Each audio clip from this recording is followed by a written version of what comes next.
a todos y a todas. En primer lugar, muchas gracias por acudir a la fiesta de Izquierda Unida Zamora, un año más, los que ya sois repetidores de este evento. Y gracias por acudir a esta interesante charla, para la cual contamos con la participación de Lorena Gamito, la cual es directora de Acción Humanitaria de la Agencia de Naciones Unidas para los Refugiados de Palestina. Y bueno, nos va a explicar, bueno, todos sabemos cuál es la situación actual que está viviendo el pueblo palestino después de los múltiples ataques del Estado terrorista de Israel desde ya el mes de octubre, continuos, que, como sabemos, lo único que buscan es el genocidio del pueblo palestino. Así que, bueno, sin más, pues muchas gracias, Lorena, por aceptar la invitación y estar hoy aquí con nosotros. Y nada, antes de finalizar su explicación, abriremos un turno para preguntas o ruegos, cuestiones que queráis plantear para resolverlas. Y nada más por mi parte. Muchas gracias, Lorena, y tuya es la palabra.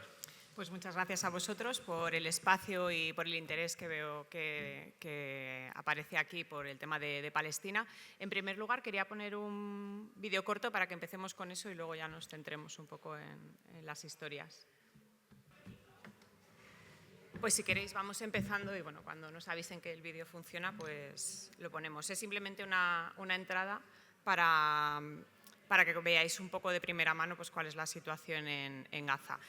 La realidad es que a fecha de hoy hay más de 36.000 personas asesinadas en la Franja de Gaza desde el 7 de octubre, pero no quiero centrarme en cifras, porque creo que todo el mundo vemos las noticias, leemos los periódicos, nos informamos. Me gustaría mostrar más la parte humana de cada una de las personas que hay en la Franja de Gaza, intentar acercaros un poco la situación por las historias personales que conocemos y por lo que sé yo por haber estado allí. Gaza tiene unos 345 kilómetros cuadrados, es decir, que por mucho que hablemos de Gaza y parezca que es gigante, es una zona muy reducida. Buscando he comparado y sería más o menos como la comarca de Tierra de Alba, de aquí de Zamora, por dimensiones geográficas, pero la realidad es que su población es más o menos la que tiene Castilla y León como comunidad autónoma. Imaginaros lo que supone eso en densidad poblacional. Estamos hablando de una de las zonas más densamente pobladas del planeta. Y ahora imaginaros que vivís en la Franja de Gaza y que prácticamente la totalidad de las personas tienen que irse a la mitad de ese territorio. Estamos hablando de duplicar esa densidad poblacional y ahora dobladlo otra vez. Eso es lo que está sucediendo en estos momentos en el sur de la Franja de Gaza. Según va avanzando el ejército israelí, la población se va desplazando hacia el sur, haciendo que haya más de 1,5 millones de personas en una ciudad en la que antes vivían 300.000 personas. Imaginaros lo que eso supone a nivel de población, de recursos y de necesidades. Todo esto huyendo de los bombardeos. Se supone que hay zonas seguras, según indica Israel, pero esto no ha sucedido, no hay ningún lugar seguro en Gaza. En un principio se dijo que la zona norte no era segura, que se fuese al sur. Igualmente se bombardeó el sur. Que la zona media no era segura y fuésemos a Rafah. En Rafah tampoco estamos seguros. De Rafah hacia la zona de Han Yunis. Igualmente tampoco, todas las zonas están siendo bombardeadas y seguramente todos hemos visto en la última semana las imágenes tan cruentas que ha habido en Rafah, los bombardeos indiscriminados a población que estaba en tiendas de campaña desplazados y en la que han muerto más de 50 personas concretamente en una noche, en la que además se oían los gritos de los niños y de las mujeres que están ardiendo vivos porque es lo que pasa cuando te bombardean dentro de una tienda de campaña. Esta es la situación que hay con la población en estos momentos. ¿Qué sucede con la gente que se moviliza, que se va de sus casas y de sus hogares con lo opuesto, principalmente? Van a refugios, porque algunas personas tuvieron la suerte de poder ir con algunas familias, pero la realidad es que el grueso ha tenido que acogerse en algunos de los refugios que están habilitados. Nosotros, UNRWA, tenemos muchas escuelas en la Franja de Gaza porque dábamos educación a más de 300.000 niños y niñas. Y lo que hemos hecho ha sido habilitar esas escuelas para que la gente venga y se aloje en ellas. Pero son escuelas, no nos olvidemos de eso. Por más habilitadas que estén, no reúnen las necesidades para todas las personas que tenemos ahora mismo. Estaba previsto que hubiera unas 2.000, 3.000 personas por refugio y la realidad es que tenemos a más de 12.000 y en algunos casos a 22.000 personas en cada refugio. Eso supone que hay 10, 12 familias que tienen que compartir un aula. Imaginaros las escuelas en las que estudiasteis vosotros o en las que estudian vuestros hijos, pues compartir un aula que debe tener unos 20, 30 metros cuadrados con otras 10 familias. Normalmente las comparten las madres y los niños y las niñas, porque los hombres suelen dormir en el patio por cuestiones de privacidad y de seguridad. Duermen en patios, en tiendas de campaña. ¿Qué ha pasado? Un invierno en el que, claro, las escuelas no están previstas para que viva nadie en los patios, se inundan, no hay suficiente higiene porque las escuelas tienen un número limitado de cuartos de baño y en algunas escuelas nosotros no teníamos tampoco duchas. Esto ha supuesto pues, que tienes que hacer igual 4 horas para ir al cuarto de baño, compartido con 400 personas, o para ducharte tienes que esperar 10 días, compartida la ducha con 900 personas. Quería contaros el testimonio de una compañera que es periodista con la que nosotros hemos estado trabajando, Madre Igazatí, que se ha alojado no dentro de uno de nuestros refugios, sino en las afueras de los refugios. También hay muchas tiendas de campaña de personas que no caben dentro del refugio y se sitúan en las inmediaciones. Se llama Anjad Sabat. Me refugio en una tienda de campaña de 3 metros cuadrados, junto a mi hija y su padre. Y mi mayor reto ya no es entregar mi trabajo a tiempo o llegar a fin de mes, sino dar de beber agua limpia a mi pequeña. Hace mucho que esto ya no es vida, solo supervivencia. Se me rompe el corazón cuando mi hija corre a mi regazo asustada al oír una explosión. Me desgarra que ya no se pueda enseñar las letras y los números, sino atumbarse y cubrirse con sus manitas cuando las balas que disparan están sobre nuestras cabezas. Vivo con la carga de que no sufra ningún daño, no hay hospitales, y si algo le pasa nadie podrá atenderla. Odio cuando llueve porque se inunda nuestra tienda. Odio cuando tengo que hacer cola, horas para ir al baño y limpiarlo para que mi hija no enferme.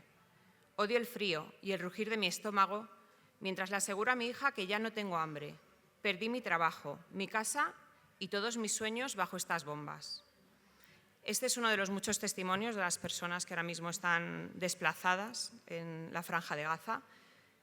Adultas, pero también menores, como menciona ella. ¿Qué sucede con todos esos niños y niñas que de por sí ya han nacido, en su gran mayoría, bajo una ocupación y un bloqueo, pero que además han vivido más de 8 ofensivas? Esta es la más grave, pero todas las anteriores también han causado mellas, especialmente en la salud mental de esta población, que se ve insegura totalmente. Y respecto a la educación, hemos visto que hemos perdido un año completo de educación para estos niños y niñas, porque el 7 de octubre acaban de empezar el colegio y hasta ahora no se ha podido volver, entre otras cosas porque con los bombardeos intensos y continuos que hay es imposible mantener un sistema educativo, pero también porque las escuelas se están usando como refugios. ¿Qué solución estamos dando? Desde luego no una educativa, sino una de apoyo psicosocial. Pues la mayoría de los niños y niñas están siendo atendidos por terapeutas en los refugios, pero además también estamos intentando crear espacios seguros, algunos espacios lúdicos, porque los niños son niños y niñas y tienen que poder jugar, divertirse, intentar tener unos momentos en los que no piensen en todo lo que está sucediendo. Entonces, intentamos crear algunos pequeños momentos de diversión con el personal que tenemos allí, pues para que se distraigan, porque una de las cosas que ha sucedido en Gaza es que hay muchísimos menores que no tienen familia. Sabéis que en la Franja de Gaza las familias son muy extensas, siempre tienes, si no son tus padres, abuelos, tíos, algún tipo de familiar, y la realidad es que hay muchísimos menores que se han quedado sin ningún familiar cercano y a cargo de sus hermanos más pequeños. Entonces esto es un verdadero problema porque no tenemos a nadie a quien referirlos que sea una persona de confianza y adulta. En el caso de los alimentos, creo que todos hemos oído lo que está sucediendo, no está entrando la suficiente ayuda alimentaria en la Franja de Gaza. En un primer momento, a partir del 7 de octubre, las primeras semanas, nosotros contábamos con alimentos allí porque ya dábamos de comer a más de 1 millón de personas en la Franja de Gaza, con lo cual nosotros en los almacenes teníamos alimentos. ¿Qué se hizo? Se repartió todo lo que teníamos en las primeras semanas a la población que venía a los refugios, pero además repartimos harina en las distintas panaderías que había en la Franja de Gaza para que pudieran cocinar pan, que es el alimento básico allí, y pudieran distribuirlo. Pero ¿qué sucede? No se permitía la entrada de combustible, al igual que no estaba entrando ayuda alimentaria, no estaba entrando combustible, con lo cual no se podía cocinar, no había ningún medio para ello, y lo que tuvimos que hacer fue utilizar todos los muebles disponibles en nuestros refugios para quemarlos y poder cocinar. Es decir, no quedan mesas ni sillas ni ningún tipo de material de los que teníamos en las escuelas. Esto sirvió en un primer momento durante las primeras semanas, pero llegó un punto en el que sin entrar ningún tipo de combustible en la franja no podíamos seguir distribuyendo alimentos no perecederos, con lo cual, en cuanto se abrieron las fronteras y empezaron a poder entrar algunos camiones con ayuda alimentaria, lo que hicimos fue dar comida preparada, dátiles, barritas energéticas, latas de atún, de carne, cualquier tipo de alimento que fuera nutritivo y que se pudiera comer sin necesidad de cocinar. Durante meses hemos estado dando este tipo de alimentos, pero con el paso del tiempo es verdad que las familias han solicitado que fueran alimentos para cocinar ellas, también sobre todo las mujeres, porque es una forma de decidir qué es lo que quieren comer, cómo quieren cocinarlo, y hemos vuelto a entregar alimentos no perecederos porque nos han dicho que serían capaces de encontrar entre los escombros pues algo que poder quemar, y también porque se ha permitido la entrada de un poco de gas para cocinar, con lo cual han vuelto a cocinar en los refugios. Pero lo cierto es que cualquier entrada de alimentos es mínima comparada con la necesidad que hay. Por daros una cifra, anteriormente a esta ofensiva entraban en la Franja de Gaza unos 500 camiones de comida diarios. La mayoría de los días entran 100 y poco camiones. Y las necesidades son mucho mayores porque ahora toda la población tiene necesidad. Nosotros introducimos camiones por tierra. Hemos oído que estamos hablando de vamos a hacer un puerto para que lleguen alimentos a través de barcos. Vamos a lanzar a través del aire por helicóptero comida. Todas las soluciones son bienvenidas, pero la realidad es que ninguna de ellas va a solucionar lo que está pasando, porque la capacidad real es por tierra, es por donde pueden entrar todos los camiones, no la capacidad que podemos tener por lanzar algunas toneladas de comida por el aire. Entonces, ¿cuál es la situación actual en la Franja de Gaza? Pues la situación es que más de la mitad de la población está en situación catastrófica, es decir, que no tiene lo suficiente para alimentarse y que está al borde de la desnutrición. De hecho, en el norte de Gaza ya podemos hablar de hambruna. Ya hay niños y niñas que están muriendo por no tener ningún tipo de alimento. No sé si está listo el... ¿Está listo el vídeo? No, vale, bueno, el vídeo lo vamos a dejar para el final. ¿Qué sucede con el agua? El agua ha sido siempre un problema en la Franja de Gaza porque los acuíferos ya estaban contaminados antes de la ofensiva del 7 de octubre y era complicado, teníamos que sacar agua de distintos pozos y además tener desalinizadoras. Con todos los bombardeos que ha habido, la mayoría de las desalinizadoras están sin poderse usar. Para sacar el agua de los pozos se necesita combustible, algo que se está usando como arma de guerra y, por tanto, no estamos pudiendo utilizar en la medida suficiente. Y la realidad es que ahora mismo cada persona dispone de 1 litro de agua. 1 litro de agua no solo para beber al día, sino para cocinar y para asearse. El mínimo que se recomienda son 15 litros. Es decir, que la mayoría de la gente no tiene suficiente agua para sobrevivir. Y esto que está suponiendo muchísimas enfermedades por contagios, estamos preocupados porque pueda haber un brote de cólera, pero lo que sí hay ahora mismo son muchísimas menores, especialmente, que están llegando a los centros de salud y a los puntos de salud con distintas enfermedades debido al agua no potable que están consumiendo y debido a la falta de higiene. En el caso de la salud, tenemos a más de 50.000 mujeres embarazadas en la Franja de Gaza que no tienen garantía de poder dar a luz de forma segura. Quería comentaros el caso de Talat, que es una mujer gazatí que ha dado a luz hace poco, que estaba embarazada y tenía su principal miedo era no saber si iba a dar a luz por la noche, porque en ese caso no tendría forma de llegar a ningún hospital para tener seguridad de que el parto iba a ser viable. Tuvo suerte y dio a luz durante el día y según iba al hospital, unos jóvenes que iban en un coche la vieron y entonces se bajaron y la llevaron al hospital, con lo cual pudo dar a luz a su hijo. Pero esto no garantiza que tu hijo vaya a sobrevivir, que dé salud. ¿Por qué? Porque, como decíamos, el combustible es un bien que no está llegando en suficiente medida y es necesario para los hospitales, para que todos los equipos puedan funcionar.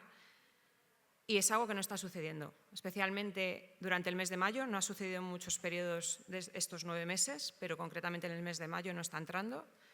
Y una de las cosas que sucede cuando no hay suficiente combustible es que los equipamientos no funcionan, y entre ellos las incubadoras. Por lo cual ha habido que desconectar incubadoras que no tenían electricidad y dejar morir a los niños. Esto respecto a los menores y a las mujeres. ¿Qué sucede con las personas que tienen enfermedades crónicas, que ya tenían un tratamiento anterior, que tienen casos de cáncer? Pues la realidad es que no están recibiendo ningún tipo de tratamiento, porque los medicamentos están entrando en muy, muy pequeña medida y hay ciertos medicamentos, como por ejemplo los analgésicos, que no están permitidos por el ejército israelí. ¿Qué supone esto? Que todas las operaciones que están realizando ahora mismo en Gaza se están realizando a puro dolor. Imaginémonos a los niños y niñas que sufren amputaciones por los bombardeos, se les está operando sin ningún tipo de anestesia. Quería comentaros el caso de Nur, que es una mujer que tiene más o menos mi edad y que hace 3 años le diagnosticaron un cáncer de mama porque notó un bulto en el pecho, fue a su centro médico y le dijeron que la derivaban al hospital para comprobar si realmente era un tumor porque veían algo sospechoso, y así fue. Le mandaron quimioterapia, con lo cual tuvo que salir de la Franja de Gaza e ir a Cisjordania, a los hospitales, porque no hay tratamientos para cáncer ni siquiera anteriormente en la Franja de Gaza. Pero esto no fue suficiente, le dijeron que tenían que operarla.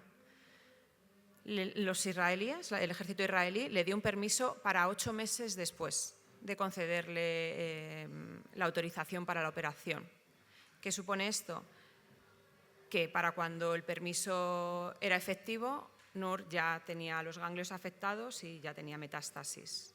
Pero la realidad es que ese permiso era para noviembre de 2023, es decir, para después del inicio de la ofensiva. Nur nunca ha salido de la Franja de Gaza para operarse porque no había posibilidad, según los enfrentamientos que estaba habiendo en ese momento. Y la realidad es que convive con el dolor diario porque no hay ningún tipo de tratamiento que pueda tener, y que además su hija, que fue bombardeada y que tiene quemaduras graves, pues comparte el dolor con ella porque ninguna de las dos tienen un tratamiento necesario para lo que les está sucediendo. Estos son algunos de los casos que quería comentaros, pero no quería dejar de hablar de nuestros compañeros y compañeras de UNRWA, que son parte. Una de las características de esta agencia es que el personal es el 99% es personal local, son personas refugiadas de Palestina que viven allí y que trabajan para la agencia. Quería contar el caso de Abdul, que es un chico que estudió en nuestras escuelas y bueno, se graduó con sobresaliente. Decidió estudiar formación profesional para hacer un curso de fisioterapia, en el cual también sacó buenísimas notas y con mucho esfuerzo consiguió sacarse la licenciatura de fisioterapia. De hecho, tenía que presentar la tesis justo cuando inició la ofensiva. A lo largo de estos años ha trabajado como fisioterapeuta y, de hecho, había conseguido entrar en el equipo de salud de UNRWA justo cuando inició la ofensiva. En enero, Abdul salió a comprar alimentos para su familia y no volvió porque lo bombardearon con un dron y bueno, pues nunca regresó con su familia a su casa. Fue enterrado en una de nuestras escuelas, en Albureis. Y este es uno de los muchos casos de personas trabajadoras de UNRWA. Tengo que decir que ya son 192 los compañeros y compañeras trabajadores y trabajadoras humanitarios que han sido asesinados en Gaza durante estos 9 meses. Personas que cada día se levantan para ir a trabajar, dejando a sus familiares, sabiendo que pueden no volver a verlos, pero aún así saben que la necesidad de toda su comunidad es mayor y no dejan de trabajar. Esto me lleva a qué sucede con nuestras infraestructuras, nuestros edificios, no solo con nuestro personal, como he comentado, sino que la gente viene a las escuelas de UNRWA porque piensan que es un lugar seguro. Se presupone que como edificios de Naciones Unidas son inviolables y que las partes combatientes tienen que respetarlos. Esto no es algo que esté sucediendo. Ha habido más de 400 incidentes en nuestras escuelas, se han bombardeado de forma directa. Ha habido personas que han sido asesinadas en nuestros patios, en las escuelas y en otros edificios. Y bueno, ahora mismo no hay ningún tipo de respeto al derecho internacional humanitario y no hay ningún lugar que nosotros podamos decir que es seguro. Como comentaba, los incidentes de Rafah de esta semana Los bombardeos han acaecido a 200 metros de nuestra base de operaciones allí. Pero no quería quedarme solo hablando de la Franja de Gaza, porque a pesar de que esté ahora mismo en un conflicto, en una escala de violencia, podemos usar el término que queramos, no querría usar el término guerra porque no creo que sea el adecuado. Pero, ¿qué sucede en Cisjordania? Porque esto no es algo que esté sucediendo solo en la Franja de Gaza. Me refiero a todas las violaciones del derecho internacional humanitario, a todo lo que está sucediendo en Cisjordania, que no está declarada por parte de Israel ninguna guerra y tampoco se presupone que hay una ofensiva abierta, o por lo menos no se ha declarado por su parte. Ha habido más de 400 personas asesinadas, más de 110 eran menores, eran niños, y no solo a manos del ejército israelí, también a manos de colonos, que es personal civil. Por daros un ejemplo de lo que supone en estos momentos trabajar para UNRWA, para la agencia, como agente humanitario, nos pongo a nosotros como ejemplo, por no poner a otros, pero esto es algo que está sucediendo con más personas, porque vienen nombrados los 192 compañeros nuestros que han sido asesinados, pero ha habido cientos de periodistas asesinados, cientos de trabajadores sanitarios en Gaza asesinados, pero es cierto que UNRWA está sufriendo unos ataques más específicos que otros grupos humanitarios. A principios de mayo quemaron el perímetro de nuestra oficina en Jerusalén, de nuestra oficina central, por parte de personas israelíes extremistas, al grito de quememos las Naciones Unidas. Nuestro centro de operaciones en Jerusalén no es solo nuestro, sino que también hay personal de otras agencias de Naciones Unidas. También lanzaron piedras a nuestro personal, con lo cual tuvimos que cerrar nuestra sede durante unos días, y es obvio que, pues que todos nuestros compañeros están atemorizados por volver a trabajar. Ahora mismo, durante esta semana, hemos recibido una notificación de que en 30 días tenemos que dejar nuestra sede porque dicen que ese terreno no nos pertenece, a pesar de que fue cedido por Jordania hace ya bastantes años, pero según la normativa israelí ahora mismo, pues dicen que no podemos quedarnos allí, que tenemos que desalojarlo. Pero igualmente hay una propuesta que también ha sido presentada en la Knesset, que es el Congreso israelí, por la que quieren calificar a UNRWA como un grupo terrorista. Todo esto lo que está haciendo es poner en tela de juicio lo que son el derecho internacional humanitario, que al final es lo único que hace que prevalezca algo de humanidad dentro de un conflicto, dentro de que nos pueda parecer inhumano un conflicto. Hay como ciertas reglas para que sea algo, no sé decir más llevadero, por lo menos que haya cierta humanidad dentro de esos conflictos. Ahora mismo no se está respetando, como digo, y UNRWA es el foco directo de estos ataques, digamos.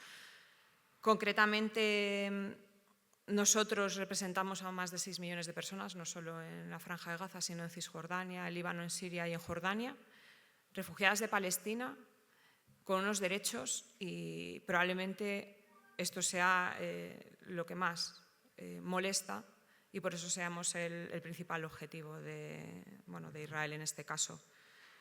Es por ello que nosotros pedimos que se respete el derecho internacional humanitario, pedimos que todas las partes firmantes de estos acuerdos los hagan valer, porque no sirve de nada firmarlos si luego no se respetan.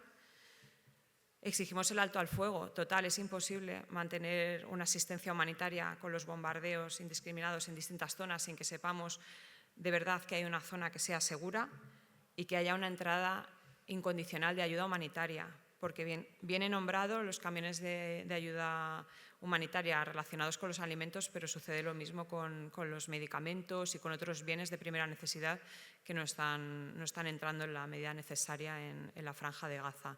Entonces, nuestra petición es que consigamos introducir la ayuda humanitaria, porque es lo mínimo necesario en un conflicto como este, y porque si no hacemos nada a este respecto, en este caso concreto, esto puede ser un ejemplo para futuras crisis y futuros conflictos. Esto no será solo una crisis humanitaria, sino una crisis de humanidad. Muchas gracias.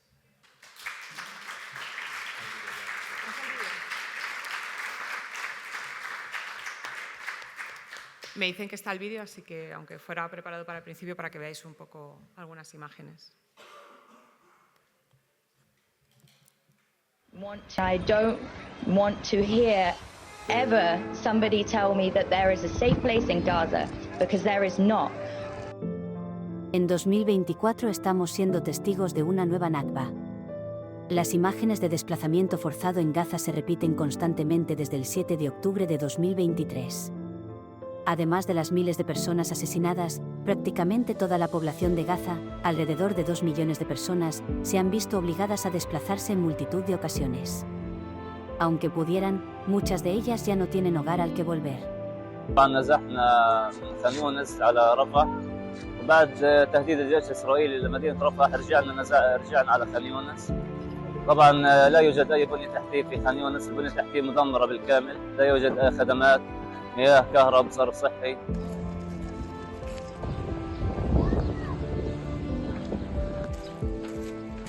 Today, we found out some terrible news about our colleague Jamal, who fled Rafah with his family in the last days, and he has been killed in an Israeli strike.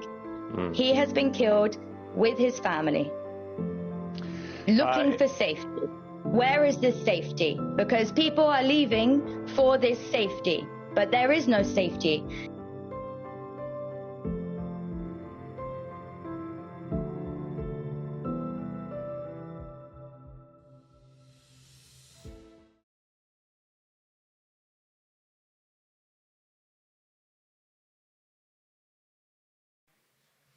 A ver, la realidad es que no podría decir qué es lo que piensa Europa, no creo que tengamos la capacidad para ello, pero sí es cierto que bueno, Estados Unidos siempre ha liderado bastante todos los procesos internacionales, o sea, incluso marcando un poco la línea también de Europa.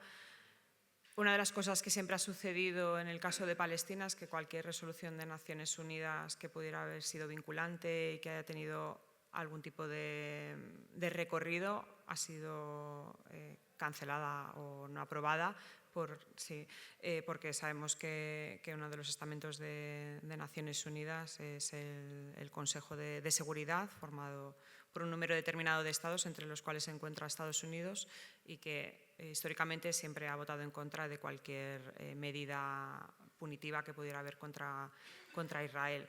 Entonces, eso sí que marca una línea. En el caso de Europa, es cierto que también ha habido como un movimiento más lento debido quizás también a las acusaciones que ha habido contra la agencia, porque es algo que viene desde principios de años.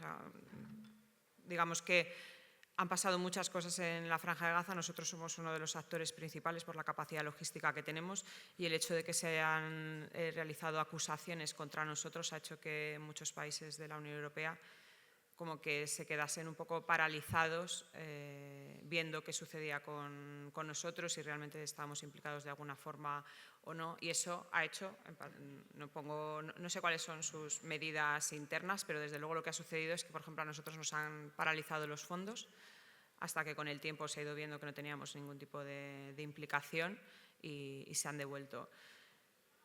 Probablemente pueda haber motivos económicos, no sé, nosotros no podemos entender cuáles son esas medidas. Sí agradecemos a aquellos estados que sí que han dado un paso adelante con ciertas medidas, pidiendo altos el fuego, pidiendo que entre más ayuda humanitaria, pero es cierto que si comparamos con otros conflictos, pues bueno, las medidas quedan bastante lejos de las que se han tomado en otras situaciones como las que estabas mencionando. Y respecto a qué sucederá o cuáles son las intenciones de Israel, nos podemos remitir simplemente a los hechos, a lo que está sucediendo. En el caso de Cisjordania, que como decía es otro caso aparte de la Franja de Gaza, pero en el que tenemos claramente las pruebas de lo que está sucediendo, no para de haber asentamientos, cada día se aprueban nuevas leyes para que haya asentamientos, hay cientos de miles de personas civiles israelíes viviendo en territorio palestino ocupado, desarrollándose cada vez más los asentamientos. También hay cada vez más incursiones militares, un número mayor del que hemos visto jamás. Bueno, de hecho, las cifras que he mencionado antes de personas asesinadas en Cisjordania son las más elevadas desde que comenzó la ocupación, sin contar las intifadas.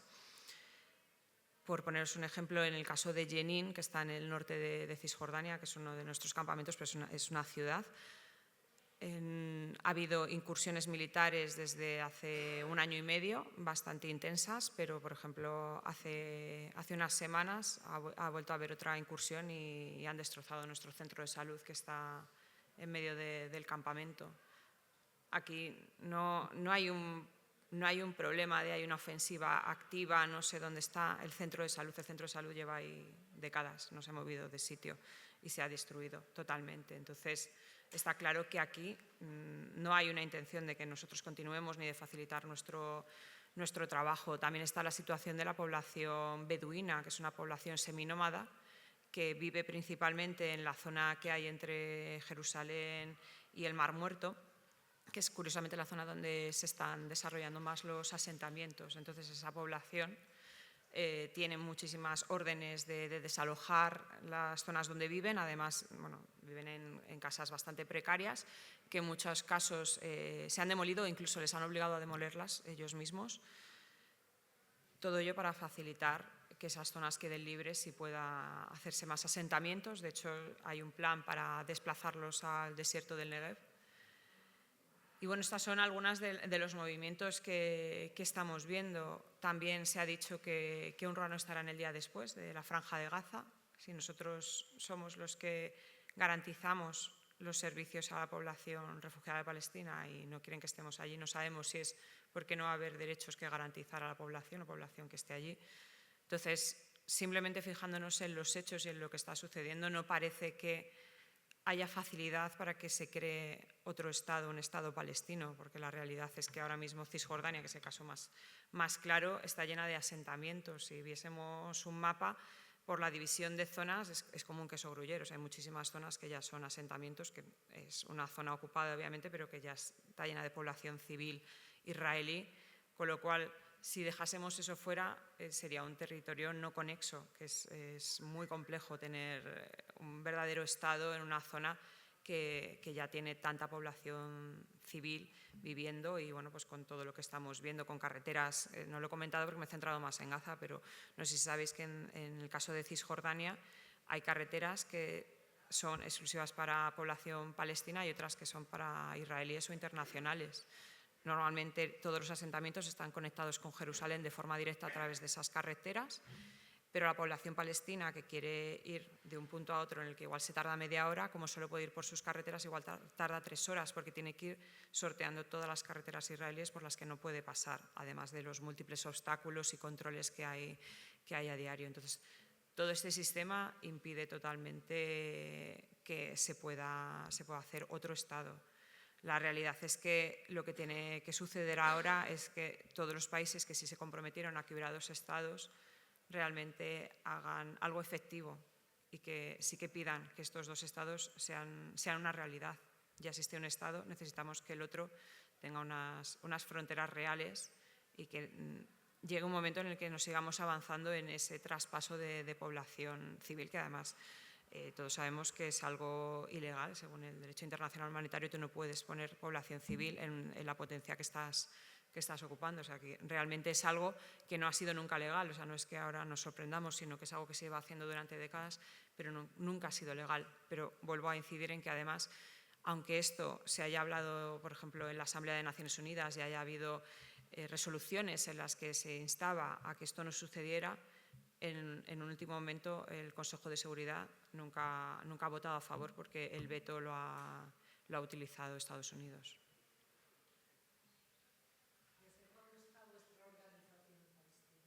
Nosotros llevamos trabajando en Palestina desde 1950. La organización se funda en 1949, cuando Naciones Unidas ve lo que ha sucedido, que hay muchísima población que ha tenido que huir o ha sido expulsada, y decide que toda esta población necesita un apoyo específico. Entonces, se nos asignan unas áreas concretas, que es, aparte de lo obvio que es Palestina, lo que sería Cisjordania, Jerusalén Este y Gaza, las zonas donde mayoritariamente se desplazó esta población que huía, que eran Jordania, Siria y el Líbano.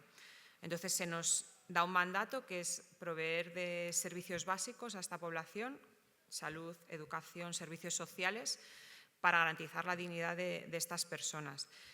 Nosotros tenemos un mandato de 3 años, porque en un principio las personas que había allí pensaron que esto se iba a solucionar en 3 años, cosa que hemos visto que no ha sucedido. Llevamos más de 75 años en esta situación, entonces nosotros renovamos cada 3 años el mandato, que puede parecer algo extraño, pero a nosotros nos viene bien porque además es una forma de cada 3 años saber qué países nos están apoyando, y tengo que decir que la última vez que se ha renovado el mandato ha sido con el mayor apoyo que ha habido nunca de países. De hecho, el único país que votó en contra fue Israel.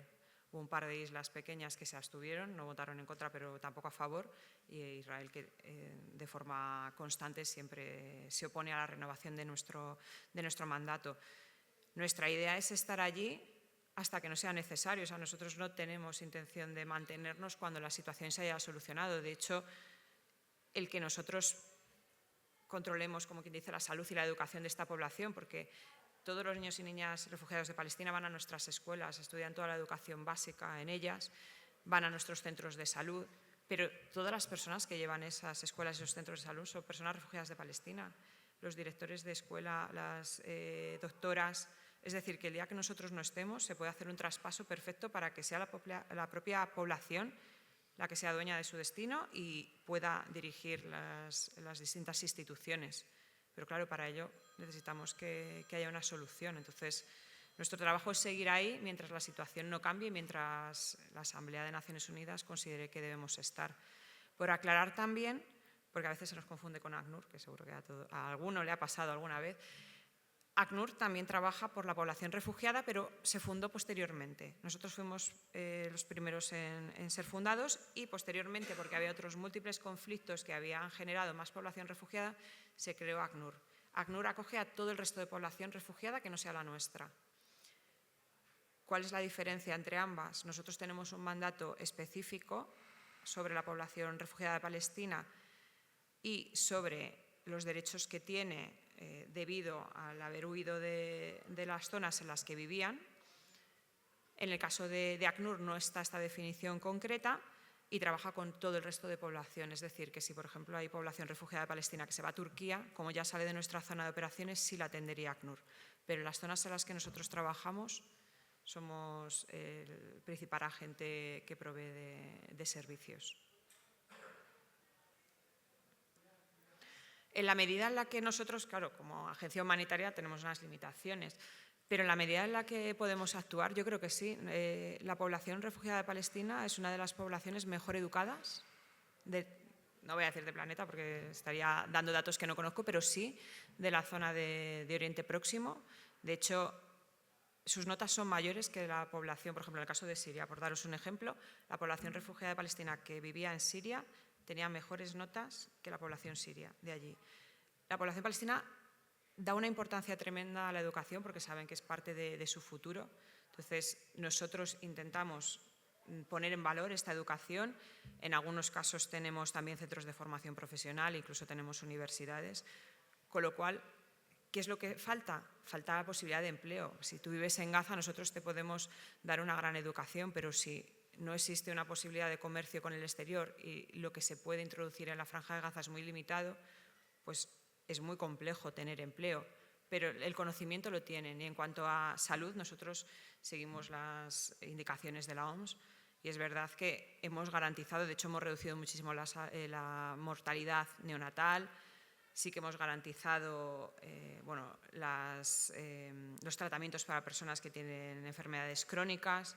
O sea, nosotros sí que estamos proveyendo de muchos servicios, pero claro, llegamos hasta donde llegamos como agencia humanitaria. Garantizamos que la población tenga lo básico para vivir o que tenga una educación de calidad, o en el caso de los servicios sociales, pues mujeres víctimas de violencia de género, que tengan recursos, que puedan seguir con su vida, que puedan estar con sus hijos y con sus hijas.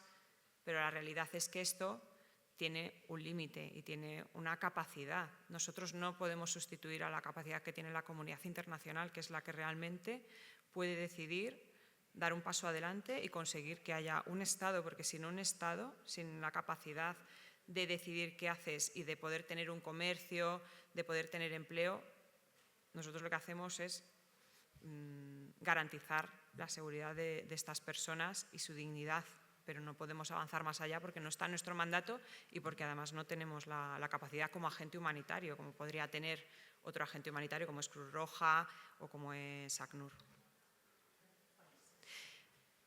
UNRWA, como agencia de Naciones Unidas, como la mayoría de ellas, suele financiarse por contribuciones voluntarias y normalmente son a nivel de estados. O sea, el grueso de nuestra financiación es de los estados que componen Naciones Unidas. Luego hay algunas contribuciones que son de organismos privados, alguna empresa, pero no son las más significativas. La gran parte es de los estados miembros. Hay una pequeñísima parte, que no es ni un 1%, que es como una asignación específica que da la Asamblea para mantener los 2 o 3 cargos básicos de UNRWA, pero todo el resto son contribuciones voluntarias.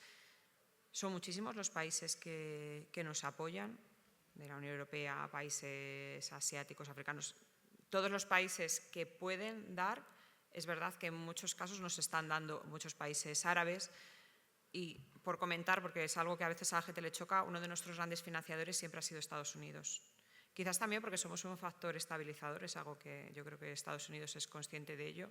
Y si nosotros no estuviéramos ahí proveyendo de esos servicios, pues habría que ver cuál es la situación que habría allí.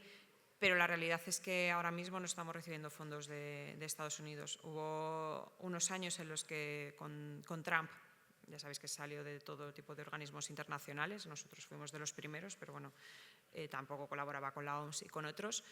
Cuando llegó Biden sí que nos restituyó parte de los fondos que nos solían dar, pero a raíz de estas acusaciones de que parte de nuestro personal podía estar implicado en los atentados del 7 de octubre, dejaron de financiarnos e incluso con distintas pruebas sobre nuestra neutralidad han comentado que no se haría ningún tipo de desembolso a UNRWA hasta mediados de 2025, con lo cual Estados Unidos ahora mismo no nos financia, pero la mayoría de los otros países que habían cesado las contribuciones durante un mes cuando hubo estas acusaciones han vuelto a financiarnos, a excepción del Reino Unido, que de momento tampoco nos está financiando. Pero normalmente es eso, las contribuciones de los distintos estados, que se hacen negociaciones a principios de año para saber los fondos con los que contamos. ¿Esto qué supone? Que estamos a merced de lo que cada organismo y cada gobierno quiera darnos. Cada año empezamos con la incógnita de saber qué fondos tendremos. O sea, nosotros no tenemos un presupuesto propio con el que contar. Contamos con lo que nos darán los distintos estados y los compromisos que han hecho. En ese primer año nosotros somos una agencia deficitaria. Cada vez tenemos más población. Como decía, son casi 6 millones de personas a las que atendemos. Bueno, refugiadas. Claro, nosotros empezamos con 700.000 personas refugiadas en el año 50, cuando comenzamos nuestras operaciones, pero como todo el mundo conocemos, la condición de persona refugiada pasa de padres a hijos mientras no ha habido una solución al problema o no pueden regresar al lugar del que salieron. Entonces, esto ha hecho que cada vez haya una población mayor a la que atender y la realidad es que hay múltiples crisis en el mundo y que los países no han aumentado los fondos que dan acorde al nivel de población que tenemos. Entonces, cada año es más complejo el cubrir todas las necesidades. Vale. Te hablo también de la parte de la ayuda alimentaria como arma de guerra. Vale, esto lo hemos mencionado también antes. La realidad es que no está entrando la ayuda humanitaria necesaria. O sea, es un hecho que todos lo vemos en las noticias todos los días y que sería mucho más fácil de solucionar que cualquier otro de los temas. La realidad es que todos los puntos de entrada los controla Israel, con lo cual si los abre, entra la ayuda necesaria. Si no los abre, no entra. Es así de sencillo y de simple. Está el paso de Kerem Shalom y el de Rafah, que está en el sur. Ambos pasos, el paso de Rafah ha sido el que ha estado abierto más tiempo, el de Kerem Shalom se abrió posteriormente, pero hay otros pasos que se podrían abrir para que entrase la ayuda alimentaria. Además de que los controles que se están haciendo en cada uno de esos pasos de entrada son excesivamente exhaustivos. Se tarda horas en revisar cada uno de los materiales que tenemos en los camiones, cada uno de los palés.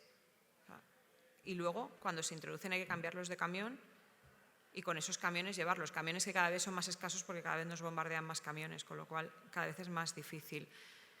La realidad es que si se quisiese, o sea, nosotros lo hemos dicho, la ayuda humanitaria se está usando y la alimentaria concretamente, como arma de guerra. ¿Por qué? Porque si se quiere, si existe la voluntad, se puede introducir. Como decía antes, los pasos de entrada los controla Israel. Si quiere, puede hacer que entre toda la ayuda necesaria, porque todos los organismos estamos con todos los camiones esperando para poder introducirlos en Gaza.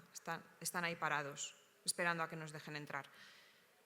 Y las otras soluciones que hay, y vuelvo a poner en mención el puerto, que puede ser perfecto que haya otras formas, pero la realidad es que la vía marítima también la controla Israel. O sea, no es que a nadie se nos hubiera ocurrido antes el introducir la ayuda alimentaria por mar, es que literalmente no se puede porque están todos los barcos israelíes apostados. Ha habido la posibilidad de que algunas organizaciones hayan conseguido que se les permita hacer eso, pero es que ese puerto en concreto va a tener una capacidad máxima, cuando esté a su máximo nivel, de 150 camiones diarios, cuando he dicho que eran 500 los necesarios, y además con unas olas de más de medio metro no funciona. Con lo cual, estamos buscando soluciones, vamos a decir, más complejas, o por ejemplo también el lanzar comida desde aviones o helicópteros. Eso es algo que en ciertas situaciones puede tener sentido. En este caso, cuando tienes una medida mucho más sencilla, mucho más barata, no parece que sea la más adecuada, entre otras cosas porque hemos visto que además luego genera varios problemas. Uno, que ha habido gente que ha muerto aplastada por ellos, porque se lanzan y como está tan densamente poblado no hay forma de evitar que te caiga encima. Y la siguiente, porque no lo estás enviando a personas que van a distribuirlo, cae en un sitio en el que la gente va a matarse por conseguir esos alimentos, porque tiene hambre, porque está desesperada. Entonces, no es una forma adecuada de distribuir. Para eso tienes al personal humanitario que va a entrar, como hacemos nosotros, y en nuestros refugios, a pesar de que tengamos 12.000 personas en un refugio, vamos a distribuir sabiendo qué necesita cada persona y con un poco de sentido, porque si no, claro, tú le das los alimentos a la gente y la gente está en total necesidad. Lo hemos visto, a nosotros a veces nos han asaltado camiones. ¿Cómo no? Si llevas semanas sin comer, es que es lo más normal. Entonces sí, se está usando como arma de guerra y la solución más fácil es abrir los pasos terrestres. Y ahí el único que tiene el control es Israel, o en todo caso la presión internacional. ¿Y hay algún cálculo de la cantidad de gente que está muriendo por los problemas de...? Sí, en el caso hay un indicador, el ICP, que es el organismo que mide cuál es el nivel de necesidades a nivel alimentario, se suele usar a nivel internacional. Ya los cálculos que han hecho desde principios de año decían que más de la mitad, 1,1 millones de personas en la Franja de Gaza estaban en situación catastrófica, que eso significa que no tienes suficiente para comer, que puede ser que mueras de inanición.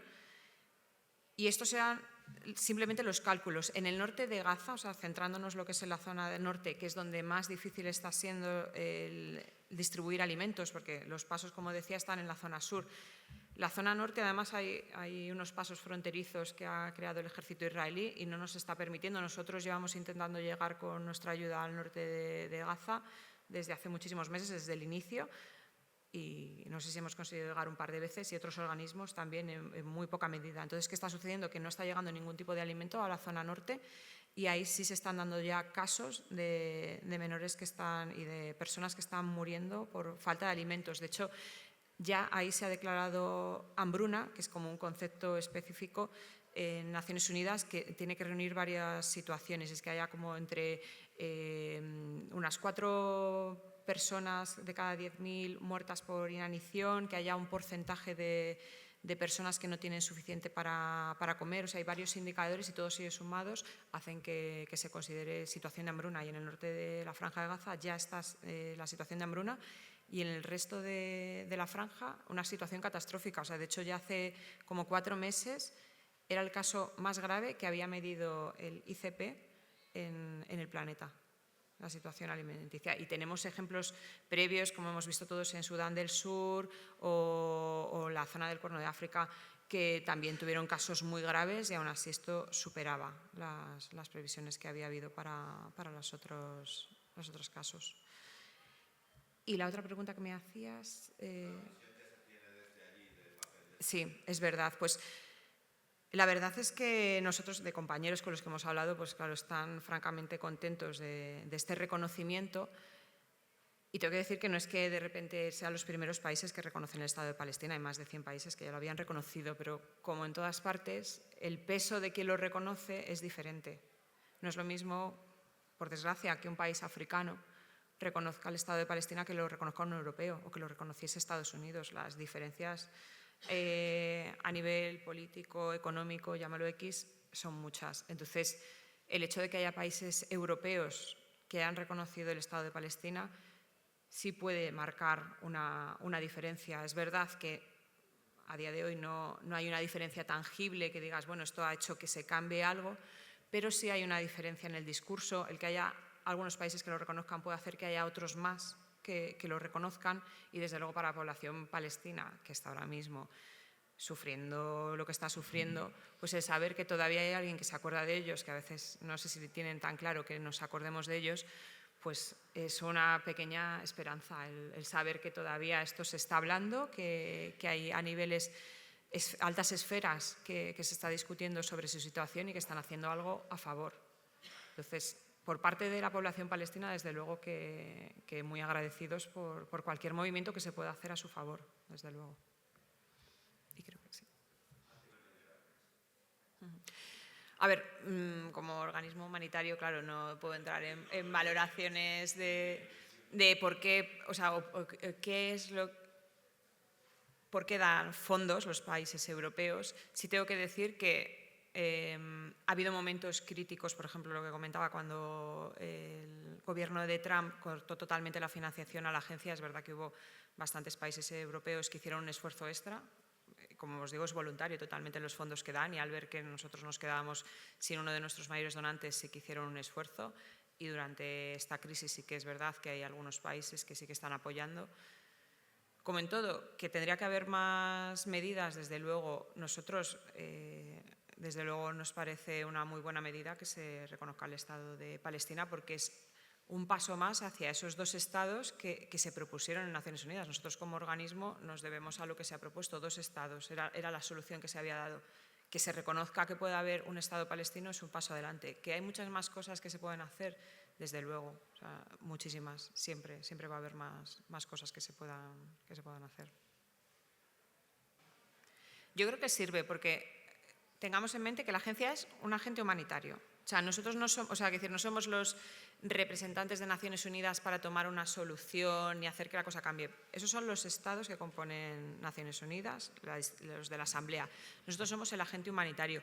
Creo que sirve, creo que ha servido en mucho, porque si nosotros no hubiésemos estado ahí, como digo, somos un factor estabilizador. Si no, bueno, pues sí, podrían haber pasado muchas cosas, no sabemos qué hubiera sucedido. Pero la realidad es que la población, gracias al apoyo, no solo porque nos centramos quizás más en Palestina, pero estamos hablando de que hay muchísimas personas que viven en Líbano, en Siria y en Jordania, que son refugiadas de Palestina. En el caso de Líbano, por ejemplo, no pueden acceder a los servicios de salud y educación públicos. O sea, es población que está vendida, como quien dice. Si no fuera por nuestra educación y nuestra salud, esa población pues, o se hubiera tenido que marchar del país o no sé qué hubiera tenido que hacer, porque la realidad es que para que ellos puedan estudiar o llegar a un hospital y que les atiendan, tienen que pagarlo como si fuese un sitio privado, porque no se les reconoce. Entonces, ahí nosotros estamos dando una solución y unos servicios para que esa población pueda mantenerse, y en el caso de que en un futuro haya una solución, pueda regresar o pueda tener sus compensaciones o lo que sea.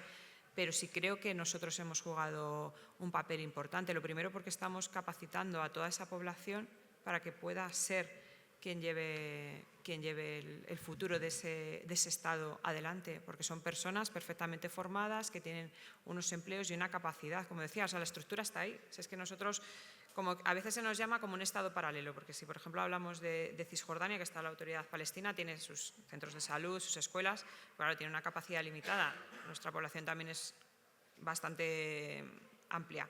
Nosotros tenemos esas escuelas y esos centros de salud. En el momento en el que haya una solución, van a quedar en manos de la población seguramente, y va a poder utilizarlos y seguir trabajando. O sea, yo creo que realmente estamos dando una capacidad y un futuro que si no, pues probablemente no hubiera sido tan sencillo, sobre todo a las poblaciones que están en otros países, porque en muchos casos no tienen una cobertura, como por ejemplo en Cisjordania, que puedes ser refugiado, pero al final tú eres palestino. O sea, puedes acceder si quieres al sistema de salud, pero la realidad es que no tienen la capacidad. Entonces, según mi punto de vista, yo creo que sí, pero como agente humanitario para que la población siga adelante. Nosotros no cambiamos las decisiones. O sea, que decir, lo que no podemos es poner a UNRWA o a una agencia humanitaria como el factor decisivo de que las cosas cambien a nivel político. Nosotros no tenemos esa capacidad, son los países los que tienen que tenerla. Nosotros...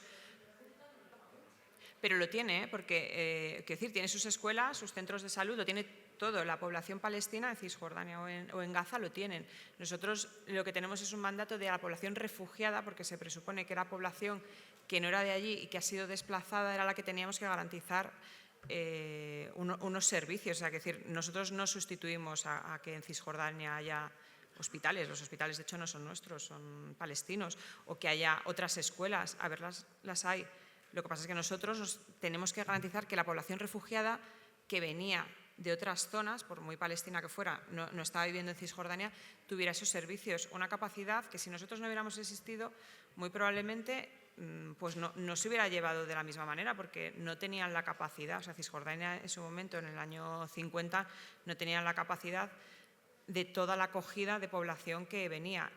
Y eso sería en Cisjordania. Si os pongo el ejemplo, como os decía, de Siria o de Líbano, no hubieran tenido sus propios recursos. Es que esa población que salía huyendo hubiera tenido que mimetizarse con la población libanesa o siria y, como digo, no tienen todos los derechos adquiridos. O sea, la diferencia es que hubieran tenido que ir a los centros de salud sirios, pero no hubieran tenido los suyos propios, porque no están en su país. Entonces, realmente no creo que hayamos impedido que la población pueda desarrollarse y pueda crear sus propias instalaciones, porque de hecho puede hacerlo. Lo que hemos hecho es tener un complemento para toda esa población que a día de hoy sigue necesitándolo. O sea, somos el complemento, porque sigue habiendo centros de salud, sigue habiendo escuelas, universidades palestinas. Es un hecho. Nosotros lo que hacemos es complementar, porque es mucha la población y las necesidades y la capacidad, seamos realistas, la capacidad que tiene ahora mismo la autoridad palestina para desarrollar servicios públicos, pues no es la más boyante. Lo primero, porque gran parte de sus finanzas las controla Israel, porque recauda los fondos, se los da Israel y Israel se los devuelve, y en muchas ocasiones lo que hace es utilizarlo y no devolverle la parte que le corresponde, utilizarlo en ciertos momentos de conflicto.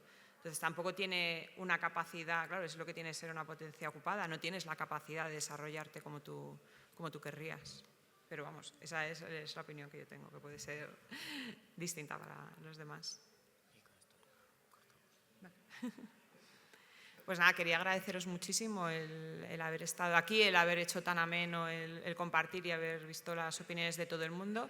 Y bueno, pues por animaros, os diría, si queréis conocer más a UNRWA, tengo unos panfletillos que voy a dejar al lado de la barra, que yo sé que esto siempre es un buen lugar en lo que uno se toma una cerveza, para dar a conocer la agencia, por si queréis ver su página web, en dónde trabajamos, qué es lo que estamos haciendo, y ya si queréis haceros socios y socias, pues maravilloso. Pero sobre todo que os quedéis con lo que está sucediendo y bueno, lo difundáis, y a la medida de lo que podáis, que sé que es así, pues que apoyéis a la población palestina. Gracias.